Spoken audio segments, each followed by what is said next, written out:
Matongoi mangaliko ya olei matongoi wene ndongoi ya chama cha Wiper Kalonzo Musyoka na wa chama cha DCP Rigathi Gachagua ameasikana ngwatane hiyo nayo ikobosia Kenya kuma utongoi ni muthuku wa serikali ya Kenya Kwanza mainine kanisani wa GCC Malindi ni masikana mo kitomeno kilia kila chambiwe ni mwika wa Gen Z kumina uteti wa Kimbai na uvungu na kuvinyia mwenenthi mulei mulinge notombani selivotino.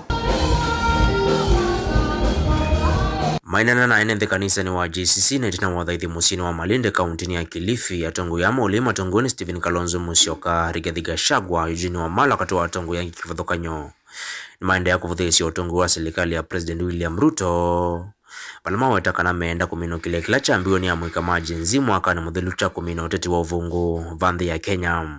Tumekuja kuleta ukombozi.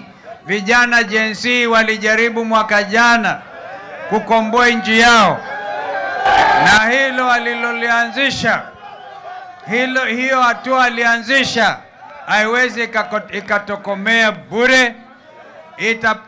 Lazima itafika kipeo, na kwa hivyo zote tujitokeze kwa kauli moja, tukatae siasa ya uongo. Tuko na shida kama taifa, na shida kubwa ni vile baba askofu umesema.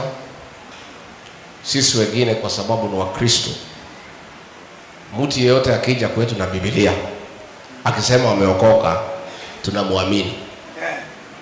Na kwa hivyo kuna makosa mingi sana tumefanya kwa sababu ya kufuata Biblia.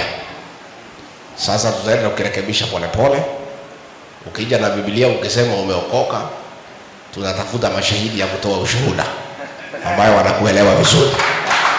Atongo yani mathingilila kana matuku 25 mamwa yuwa thandatoma ketha malilika na mwikala maisi madhayu wonthini wa maandamano mamwaka muthelu. Now on the 25th I have this idea.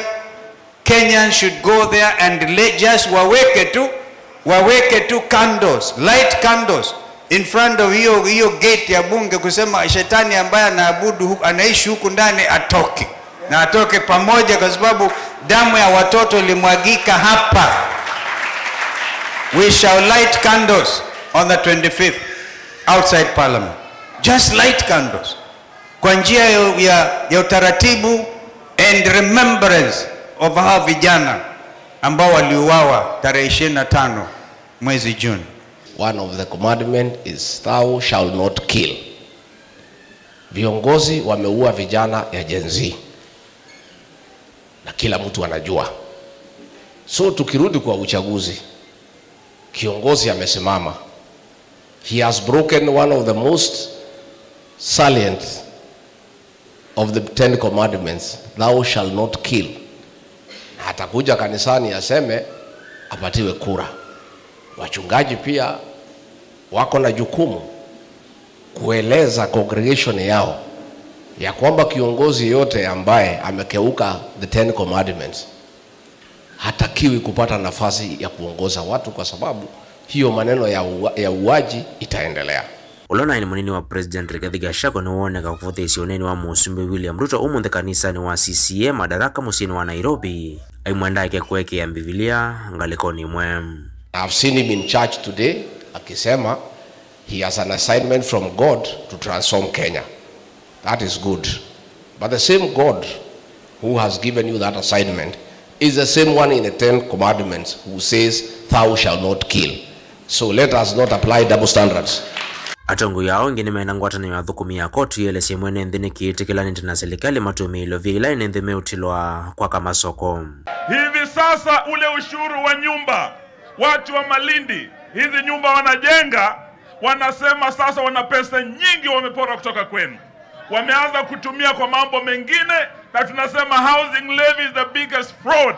Hii ni upuzi na pia ni ufisadi. Sawa sawa? Hiyo pesa sasa imechukuliwa, imepeleka kujenga soko, kujenga mashule, kwa sababu imekuwa conduit ya wizi. Na tumeshukuru kuona huyu Atwoli ameongea. Alikuwa amenyamaza kwa muda mrefu. Macho imefunguka. Na tunaomba ifunguke kabisa, kwa sababu pale katika NSSF ambaye yeye ni one of the trustees, pesa ya wafanyikazi wale ambaye wataenda retire imekuwa diverted kwenda kujenga Bomas of Kenya, ambaye ni project private. Priorities zetu kama taifa tumeziweka upside down. Sijui ni ile bottom up ile ambayo tulikuwa tunaambiwa. Priority yetu zimetoka chini kabisa. Kwa sababu ukiangalia sasa hivi tumefika katika yule mfumo wa tokenism, kwamba serikali badala ya kukuwa na mipangilio mzuri ya kusaidia wananchi, inaamua kwamba ibebe mapesa kwa magunia, ianze kupatia watu violela holela bila program dhabiti. Nilivotia Mutongoi TV, nyenetoa Mulei Molingem.